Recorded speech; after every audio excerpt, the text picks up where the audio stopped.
Box did the impossible and actually made me feel bad for Valentino. Yeah, Valentino, of all people. Heavy spoilers ahead. Charlie finally acknowledges that she messed up. Her endless optimism was starting to go too far, and now it's catching up to her. She tells the angels to apologize to the residents of Hell, which would be fine if she didn't do it right in front of Box. Naturally, he twists her words and uses the moment against her and the angels. Bringing Sarah and Lut was a terrible plan from the start, considering they are the main instigators. Sinners like you are the reason I allowed for the extermination in the first place.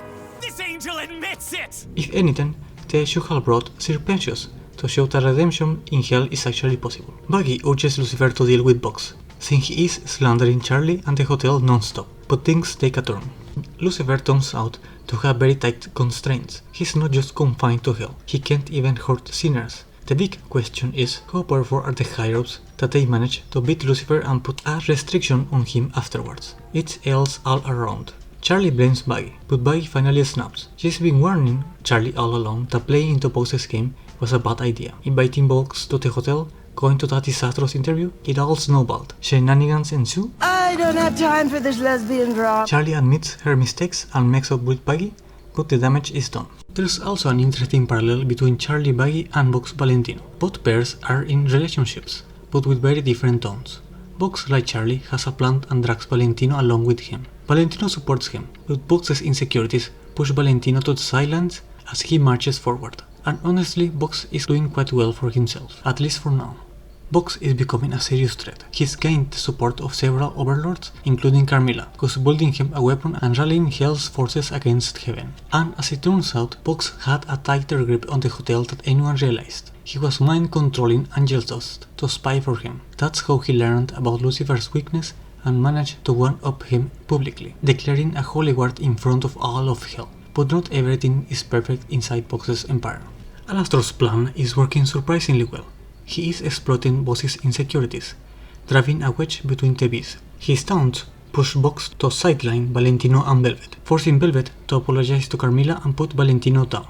We even see what might be Alastor's first genuine smile in the show. What he gains from all of this is unclear, since none of it actually helps him fix his stuff or regain his powers. The beasts continue to be the most engaging part of the season, which is great since they are the main villains. The hotel crew feels less invested in the war against Heaven, but Box taking Angel Dust hostage changes everything. Charlie won't stand for that, and Box might have accidentally pushed her straight into battle. That's risky, considering he's under contract not to touch her. And somehow, the way Box treats Valentino actually made me feel a hint of sympathy for the guy, which is wild. Velvet seems to be the most grounded amongst them, and might even be building a connection with Alastor.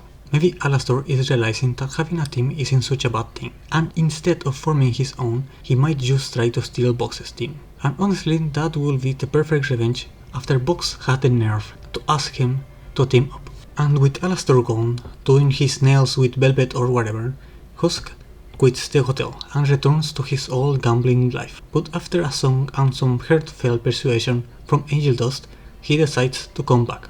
Unfortunately, Angel Dust won't have much time to rest, because the final phase of Box's plan involves both him and Lucifer. Once Charlie and the gang finds out, they'll be marching straight into Box's tower. These episodes push both sides to their limits. Box's empire is expanding, but starting to crack from within. Charlie finally faces the consequences of her idealism, and Alastor proves again that he's always 5 steps ahead. The finale is around the corner, and my only wish is for the beasts to survive. I don't care in which state, and I hope at least one of them survives. Maybe not Valentino, but it could work for Angel's redemption. Angel committed murder, but maybe to atone, he needs to not murder someone he definitely wants to annihilate into atoms to redeem himself. It could even be saving Valentino. Following into Charlie's endless optimism, he does a nice thing for the last person which deserves it. Everything is building towards an explosive confrontation that could redefine the balance of Hell and maybe even Heaven.